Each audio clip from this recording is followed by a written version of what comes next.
All systems nominal. Gate has responded to IFF code. IFF read and accepted. Data transfer complete. Hello, fellow mech warriors. I'm Adam. This is Dan. Welcome to the Memory Core. Dan, how's it been? What have you been up to since we last met? It's been pretty good. I've been working on the MechWarrior 2 metallic tribute mechs for a while. I did the basing on them recently after you gave me some advice. Yeah. Some of the photos you saw worked out using complementary colors. Mm-hmm. It looks good. Yeah. So yeah, I got the Clan Wolf ones are done. I'm waiting on resin crystals to come in for my Clan Ghost Bear ones. Those are the bronze ones that I showed in the previous episode. Mm-hmm. And then what I'm starting on now, since I have to wait for the crystals because I didn't realize I ordered them from someone overseas. Yeah. It happens. But yeah, I'm going to start working on my Steel Viper guys. So on those, I'm going to stick with they're going to be silver, like the wolf ones, just brighter. But yeah. I'm going to work with purples and pinks. Okay. And that. Cool. Cool. Yeah, and and you got that metallic paint. Mm-hmm. I got you. So that'll be cool. Yeah, I'll be excited to see. The nice Vallejo. Yeah. Silver. So for those of you who don't know, the Vallejo metal color, the pigmentation they use rather than a mica flake is actually ground pigment, like aluminum pigments. And so you get a really fine, it acts more like actual paint versus the metallics that what a lot of us are used to. Yeah, Army painter is thick. 2 C's. Not enough flow aid for that. Yeah. And you know what? I use a lot of Reaper paints, and the Reaper metallics definitely have their share of problems too. But the Vallejo stuff works really, really well. It's funny, you talk what you've been up to, and you mentioned pigments, and that's actually something that I've been discovering too. Is that pigments are really important, and what our pigments do and how they act on the miniatures can make a big difference. And I got here Dalarani white pigment, titanium white. This is pigment white 8. That's the titanium white that you see in a lot of different paints, and it's really opaque. And then this is golden acrylic, their heavy body zinc white, or pigment white 4, and they act very differently. The pigment white 4, the zinc white, tends to be very transparent. So you wouldn't use this to build up a heavy white color. You would use your titanium whites for that. The nice thing about the white ink is you're not as likely to get the chalky stuff that you would using normal white paints. You can get this heavy body acrylic in a titanium white, so it's really opaque, and that's going to be a lot smoother than your traditional miniature paints. But where this zinc white really excels is blending and highlights. So a lot of times when you do a blue or even skin tones, you're adding white in to lighten it. You get these really harsh lines. You can try and blend them as much as you can and do really gradual gradations and step ups, but you still get kind of harsh lines because of that white pigment that's added to them. You can instead start with a dark blue, which is hopefully a single pigment, and then add increasing amounts of zinc white, and you can get a very smooth transition because of the transparency of this. So, yeah, little tip there. Tips from Adam. Because we're building a community, and we're going to share our knowledge in our community. Yes, that's what we're going to talk about in this episode. A couple tips here and there, building a community. But before we're done with the painting thing, I'm going to tell you guys, if you use Army painter washes, in the little bottle, not the dips or anything, putting flow aid in it really helps. For me, it's usually around a 2-to-1 ratio. So flow aid to wash? What it does is it kind of helps get rid of the coffee staining that it does. Yeah. And it's helped me out a lot.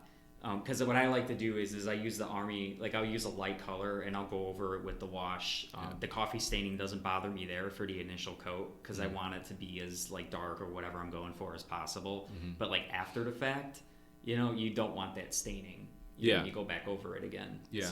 And the coffee staining is tricky because as you dilute the paint more and more, you tend to break down the medium, and that's where the coffee staining comes into play because it's not going to hold itself together in a thin layer. The pigment just kind of like floats to the edges of the coffee stain. Yeah. Or you could just say screw it and do oil washes. That's like the best at the end. Yes. Yeah. Like 100%. Yeah, and that's something actually we're going to talk about in the future at some point is oil washes. I got some miniatures, some tanks primed and put together. I just got to finish a project or two before we get to making that video. Probably do some shorts. Yeah. Hopefully so. Something quick and easy. But yeah, to circle back, community. One of the things I wanted to talk about relatively, briefly in the time we've got is, community. Just getting together and playing the goddamn game. Having some fun in person. Yeah. Yeah. In my experience, back in the day, and this was late 90s, early 2000s, there was a store in Joliet called Challenge Games, and it was run by Forrest Brown and Butch Leaper. And you guys may know them from the credits in TRL 3025 and 3026, and maybe some other stuff here and there. But yeah, they worked for FASA. They didn't leave maybe under the best circumstances, but, well, what are you going to do? Who hasn't? Right.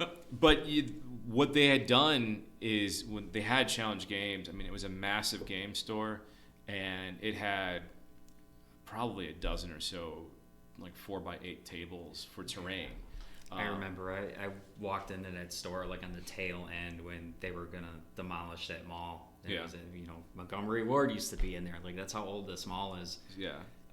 But I remember seeing all the tables in there, their giant wall just plastered with BattleTech stuff. Yeah. And they had like the giant, was it the Space Marine too? Yeah, and it was mostly like a Warhammer store. But that was at the time when a lot of things were Warhammer. Eventually War Machines stuck around for a little bit. There was a Lord of the Rings tactical game, although, again, that was put up by GW. But it was a really cool place to be because you could go in there and you could probably just play a pickup game with someone if you were playing Warhammer.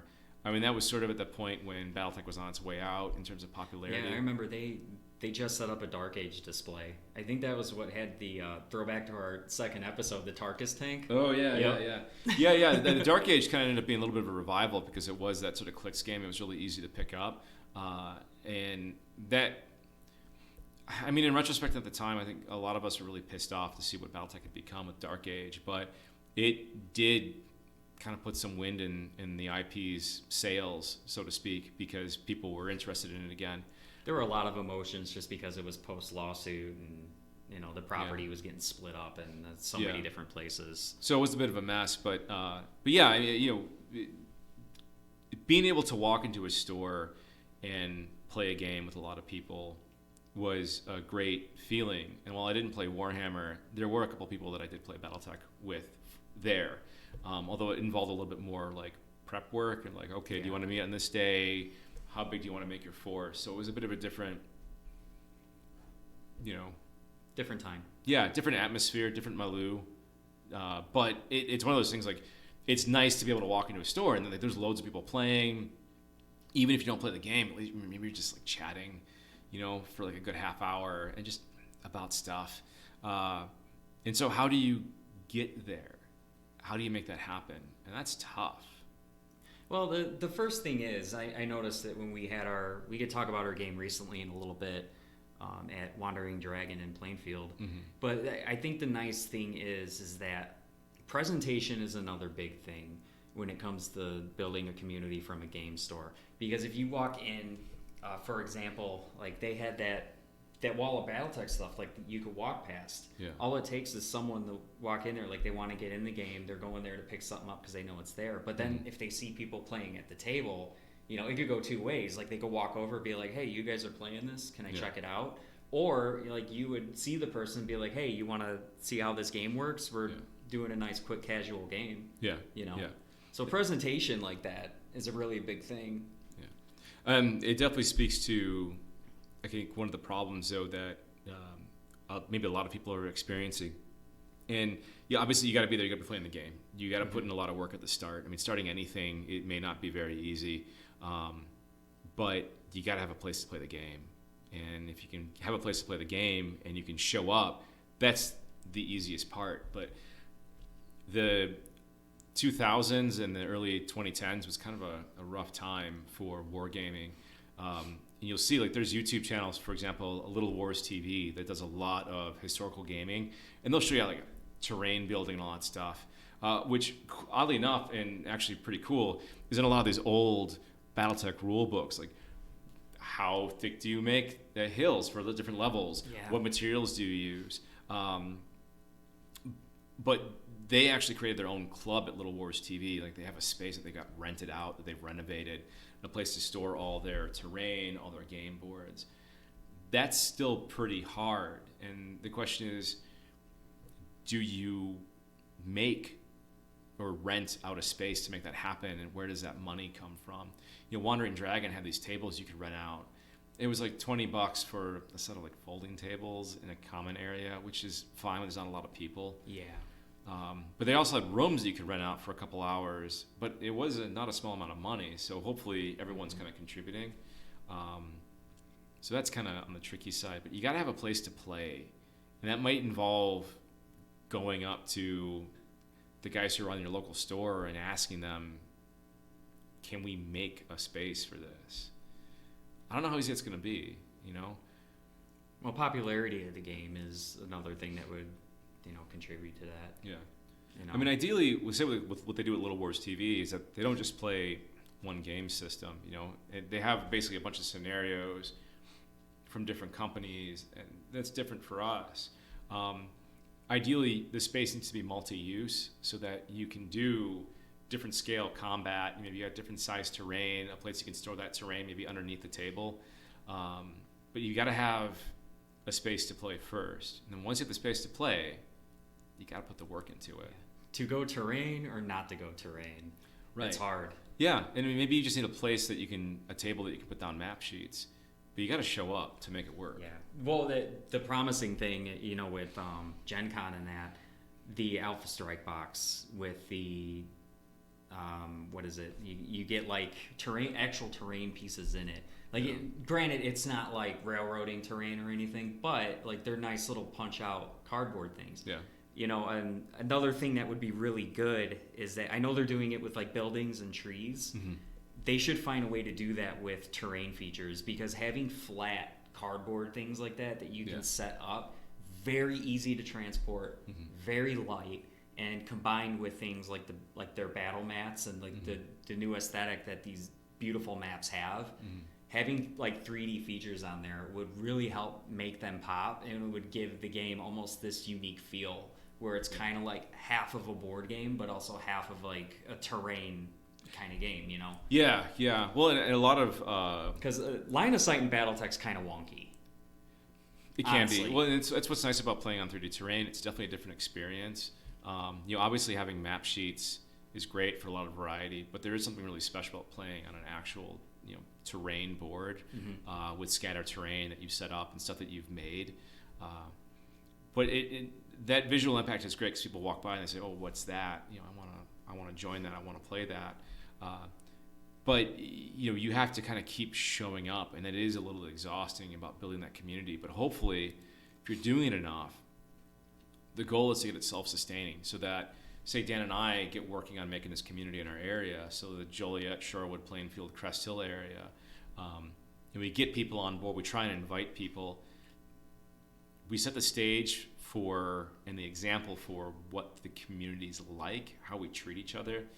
I mean, you got to be welcoming. You got to be willing to meet people halfway. You got to be willing to compromise on some things. But you got to get it to self-sustaining, because you can't show up every time. That gets pretty rough. There's almost like a decorum, Mm-hmm. that you have to have when you game with other people. Yeah. But you gotta, if you want to make a community and there's not one available, you gotta put yourself out there, and you've got to be willing to do a lot of the legwork, and that means probably doing a lot of thankless work to get there. But hopefully, with time, you make it happen. Yeah, investing in the game is pretty thankless too. I mean, you like I do. I have those plastic miniatures that I have for other people who don't have them.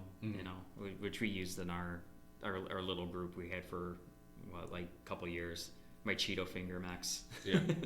Yeah. It's good to have extras. Well, you have to be willing to be a teacher. Mm-hmm. But yeah, you gotta have a lot of foresight too.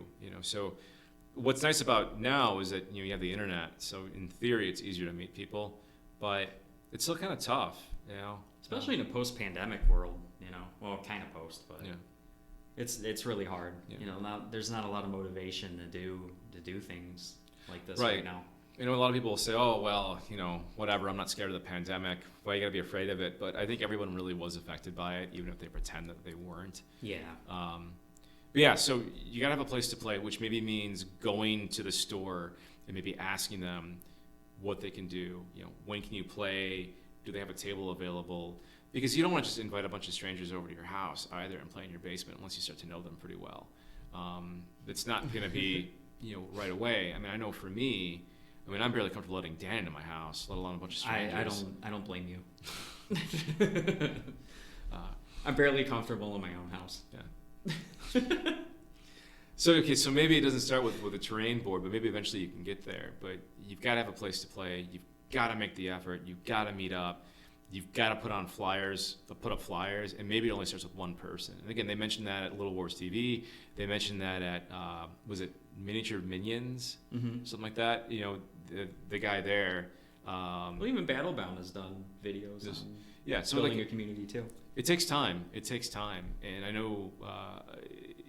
I was lucky to be in a time and a place when you had the game store was hopping. Yeah, there were some dudes who didn't know how to shower, wear deodorant. They really did not know how to wear deodorant. No, unfortunately. But you could walk in there, you could pick up a game, and you could play. You could meet people and maybe start something, and maybe you don't play that day, but maybe you just sort of chat around. Maybe you find out about person X, Y, or Z who knows how to play the game, and maybe you meet up with them next week, or maybe you try and catch them when you can. Well, we have... as of right now, I don't know if a lot of people who listen to our podcast know, but there is a Facebook group called BattleTech Players by Zip Code. Yeah. That's actually how we met Peyton. Yeah. So the kid's name is Peyton. He's 16. He wanted to play, and Dan and I were like, yeah, sure, we'll corrupt the youth. Yeah. And his mom was the one who actually reached out, which I thought was really cool of her. Because my parents... they would not have fucking done that. They'd be like, you get your ass in your room and you study. And I totally did not study. I don't want to do that. So yeah. It was really great that she did that.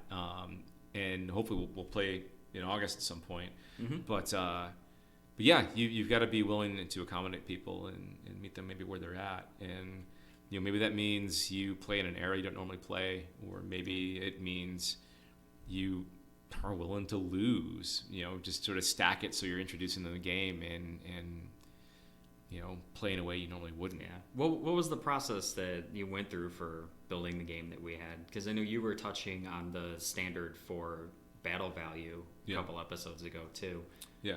Yeah, so what we did was, the three of us. So I said, okay, we'll do 2v1, and I took a 6K BV force. Dan had 3, and Peyton had 3. Just sort of like, here it is. Here's the master unit list. This is how you use it, and this is how you create the force you want.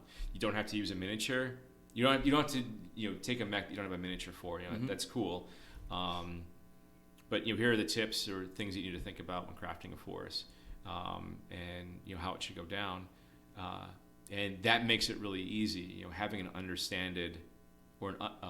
an understandable and communicated goal is really important for what those games should look like, and being very clear and concise. It's like when you approach someone for an art project that you want to commission, they got to have some idea of what you expect of them. Mm-hmm. Otherwise, they're just they don't know. They got no idea. And so that made it really, really easy. Of course, one of the nice things was that the mom, was very clear about what she was comfortable with us doing, which was mostly everything. She said we had the permission to talk directly to him, because again, you want to shield them from a little bit of stuff when they're so young. We were twice his age. I know. Thankfully, he had Discord, which is great because we have Discord. We have our own Discord. You should check out our own Discord. Yes. Yeah. Josh is finally getting his nod. Yeah. For creating our Discord. Yeah. But of course, it wasn't like, he had played before, but there was a lot of things that he wasn't very clear about. And the goal wasn't to walk in and curb stomp the new guy. Oh yeah. You want to make it enjoyable for him. I mean, not that like you need to hold his hand, and that there shouldn't be, punishment isn't the. It's punishment sounds bad, but like, a dumb move should be consequences for making the wrong move, but it doesn't mean like you're not putting an inexperienced boxer against like Floyd Mayweather. Yeah.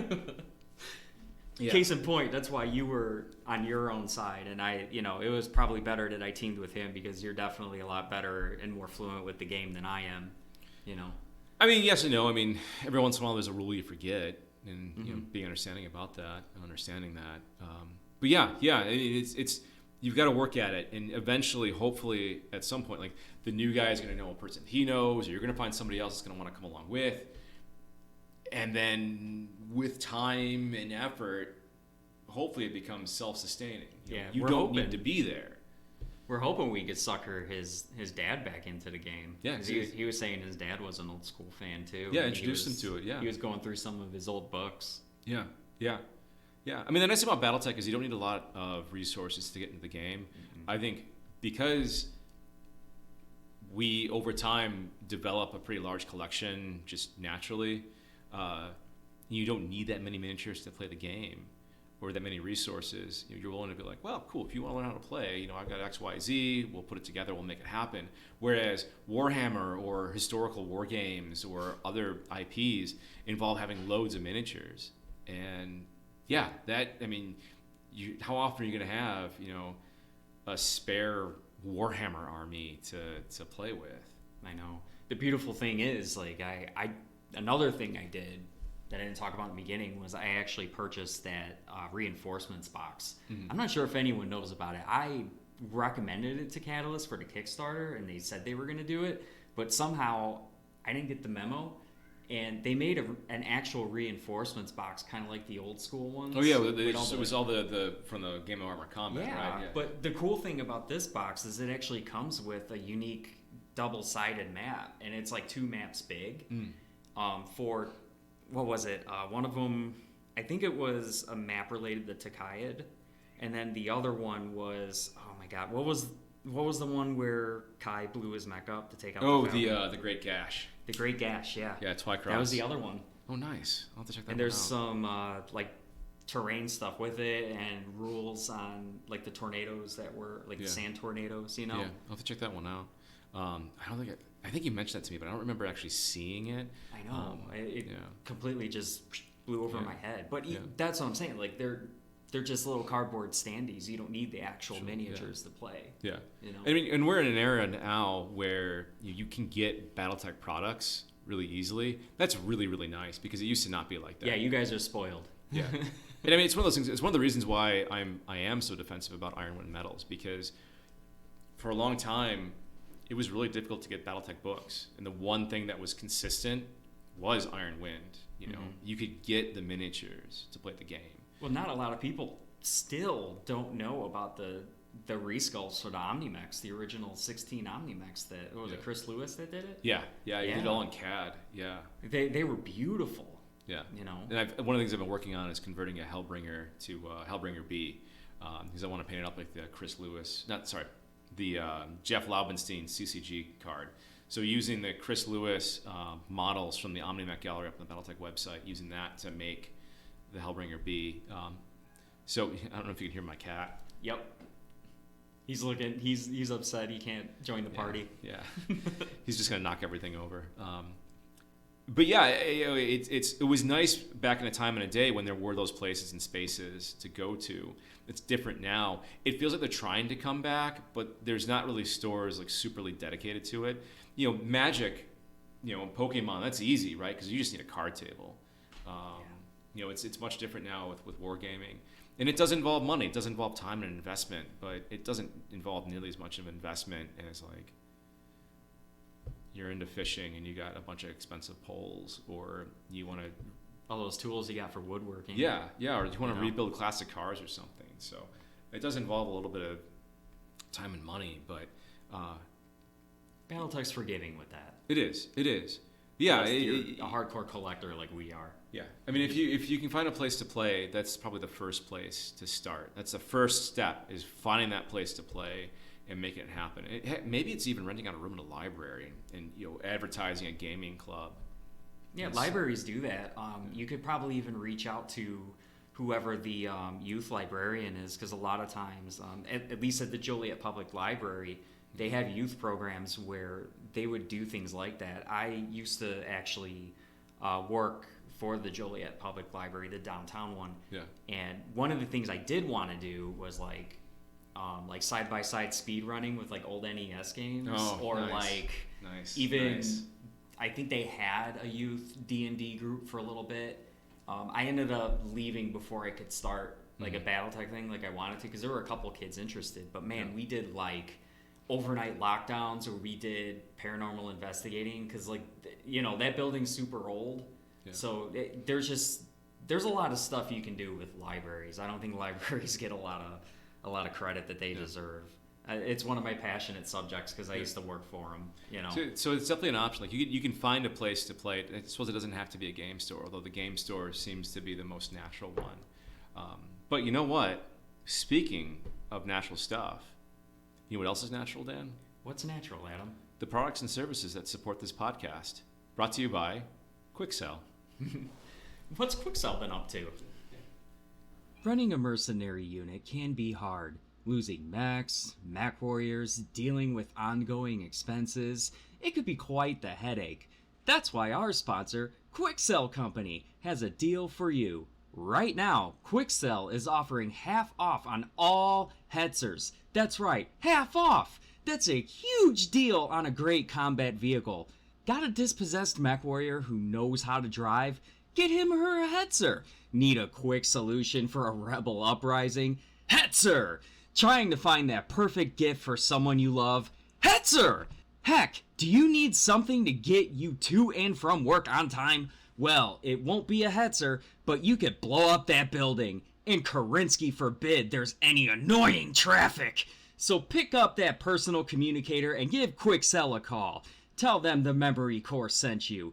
If you want to assemble it yourself, they'll even throw in extra parts. Quicksilve is not responsible for any missing parts. And as always, remember, Quicksilve, we care about your money. And we're back. So, what do you think of that products and services, Dan? I've made some purchases with Quicksilve before. Yeah. They're great. Yeah. a lot of bang for your buck. Yeah. They're actually, and I'm not kidding, my favorite manufacturer for the Inner Sphere. I love the fluff. Yeah. I do own a lot of Scorpions. Yeah. I'm not going to lie. Yeah. I got a bunch of stuff that's like manufactured by like Quicksilve and Universe. So, actually, didn't Quicksilve become they were kind of like bulked up for the Project Phoenix stuff? They've actually become part of Clan Jade Falcon. Their factories, and they I can't think of the name of the tank. I'll have to look it up again, but it's almost like a quad. It looks like a battle ATV or something. Yeah. Is that so appropriate? Like you get like the lowest of the low bar thing, and it's like owned by a bunch of like fascio space communists. Yeah, it would be the Falcons that own it. Yeah. Especially in the Dark Age time, man.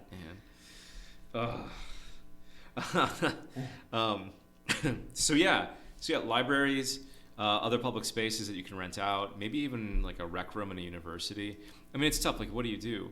Like for us, we live in the neighborhood with the University of St. Francis here in Joliet, and I'm pretty sure if we asked, there might be something they could do, like a public space that we can use as part of the community. Yeah. I know they've done that in the past for a couple different things, especially probably during the summer when there's not a lot of students there. But again, if you're in a university, maybe you start a game club. Maybe there are people who are part of a game club that you can join up and see, hey, do any of you guys play BattleTech? You do have to put yourself out there. And, granted, hobbyists on our end, sometimes are a little bit, introverted and maybe not willing to do a lot of that stuff. But you kind of have to, you have to start something if there's not a community there. and hopefully you can find a bunch of like-minded people. It's one of the things that boggles my mind is Joliet.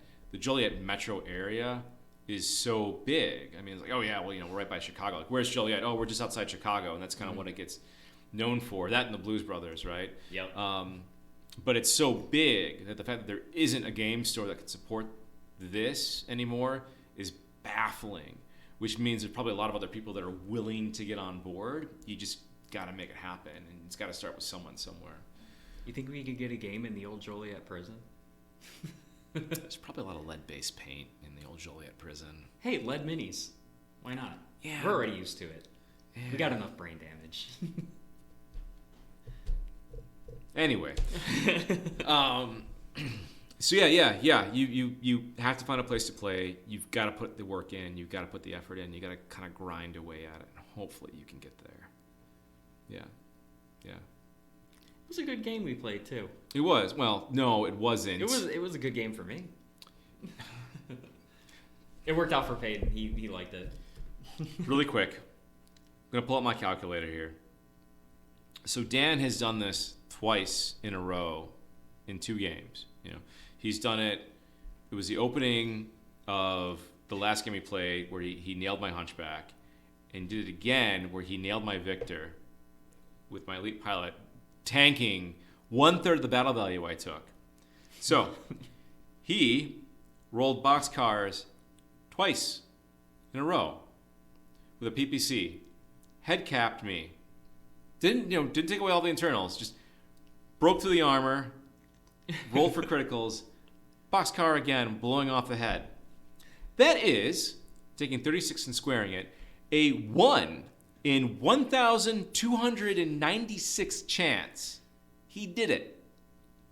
Twice. Within a month, mind you. I like the first time I did it though. It was glorious because it was with the Clan Large Pulse Laser.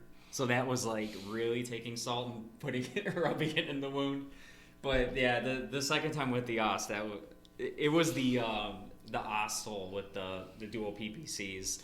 Bear in mind, the first time was against my Hunchback with autocannon 20, and the second time was with my Victor with his autocannon 20. The Hostile gets a lot of flack too, especially the dual PPC one. But yeah, when you're excited, like he was so excited to get that game together, the smile was on his face, and then the minute that happened, you just see the smile just like, I saw the sinking feeling. I was like, dude, we can re-roll that if you want. I understand it. But I'm a principled man, and I said no.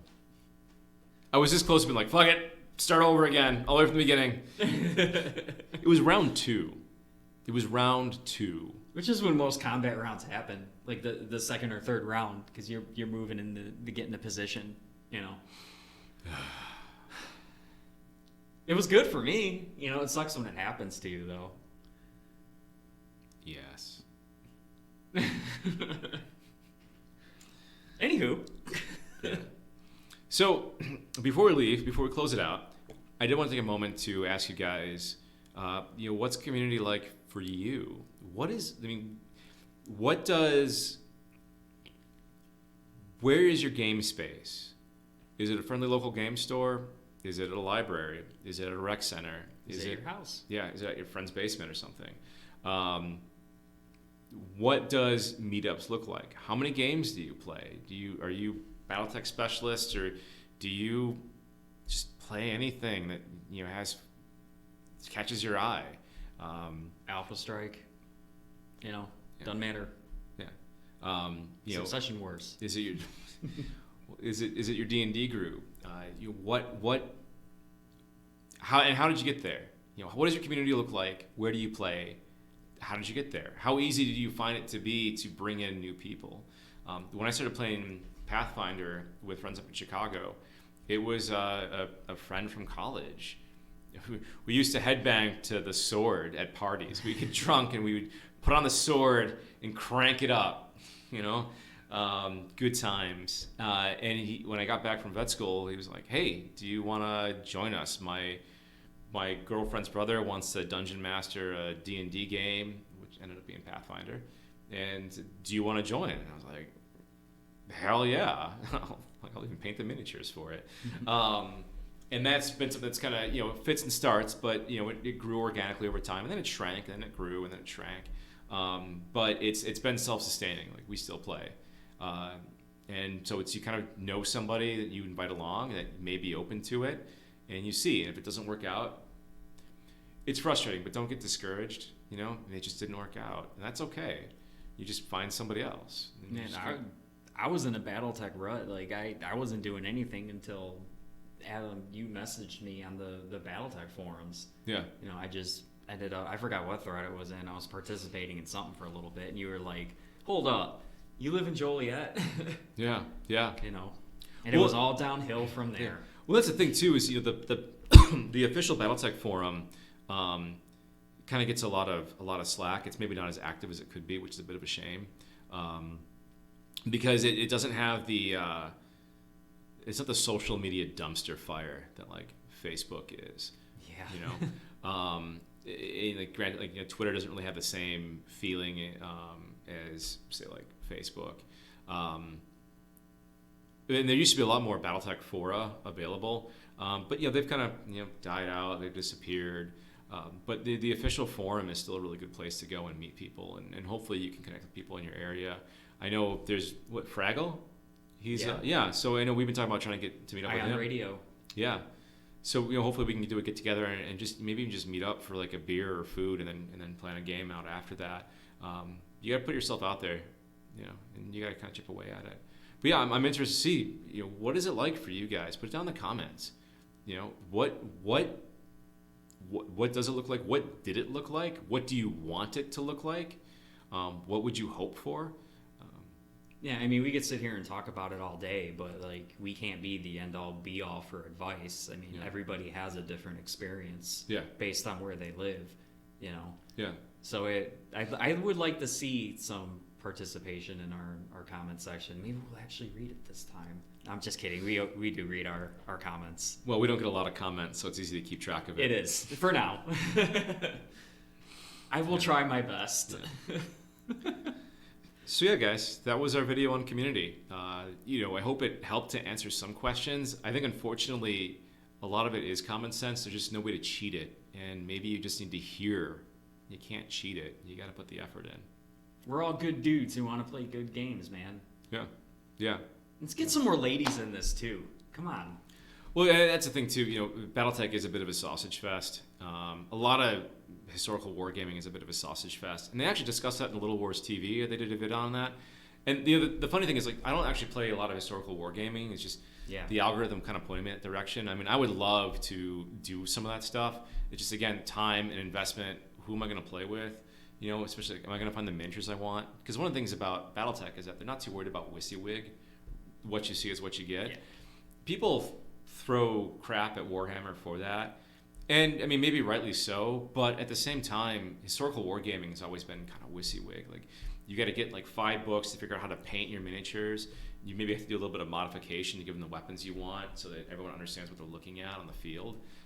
So it is a bit different, and a lot of that probably bleeds over from what used to exist before Warhammer.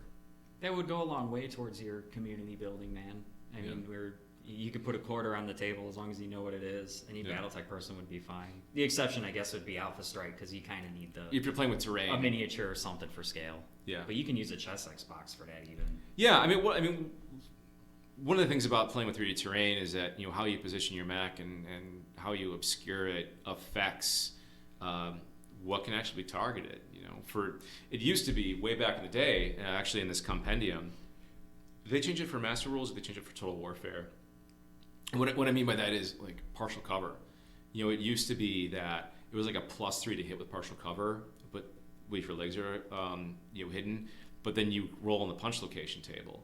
And that +3 to hit could be, pretty hard to get past, but then it's only a 1 in 6 chance to head cap. Now it's a +1 to hit, but if you roll a leg location, it does nothing. So with with terrain rules, if your mech is positioned such a way that, like, maybe you've obscured the legs and the right arm, it's a +1 to hit, but you roll any of those locations, you're just hitting terrain. You're not doing any damage. And that's where that really comes into play as important. They actually include like cardboard standees with kind of like a rough mech silhouette if you need to do that, which was good of Catalyst to do. Yeah, they had a release for Alpha Strike, I think, that kind of has like an outline you can use if you don't have, or because the miniatures, they weren't really like, especially like the early Ironwood miniatures. Yeah. Maybe not the first one, but like the second one. If you want to do like a lot of posing and stuff. Yeah, the scale's a little weird with them too. Yeah, and well, that's something I kind of want to do is like flip through the old Ral Partha catalogs and show there's that sort of transition era of the late 90s and early 2000s when kind of scale was a bit of an issue. In the original, like the 80s line, from like 85 to 90, like the scale is very consistent. It was a small group of artists and they're all kind of working together. And that's something we can flip through it and show like how closely everything matched. And when you kind of get to like the 30-55 era, things get a little bit wonky. I think they pulled it back with 30-58 and they got bad again, especially with like the Tarj from like the field manuals. Yeah. And the 30-60 TRO. But yeah, again, it's a little bit of a digression there. But yeah, I want to hear from you guys. Yeah. Let's hear it. I'm listening right now. Yeah. Come on. Yeah. Do it. And so in the comments section or in the Discord, the video description, Dan's gonna put the link to the Discord. Feel free to join us. We do participate in it. Yeah, it's been a little quiet recently, but then again, we haven't put out much because we've been busy. So hopefully it's gonna be more of a regular thing. Plus, we got new microphones, so we don't sound like shit anymore. Huh? Cool. Well, you guys take care, and we will see you later. Oh yeah. Bye.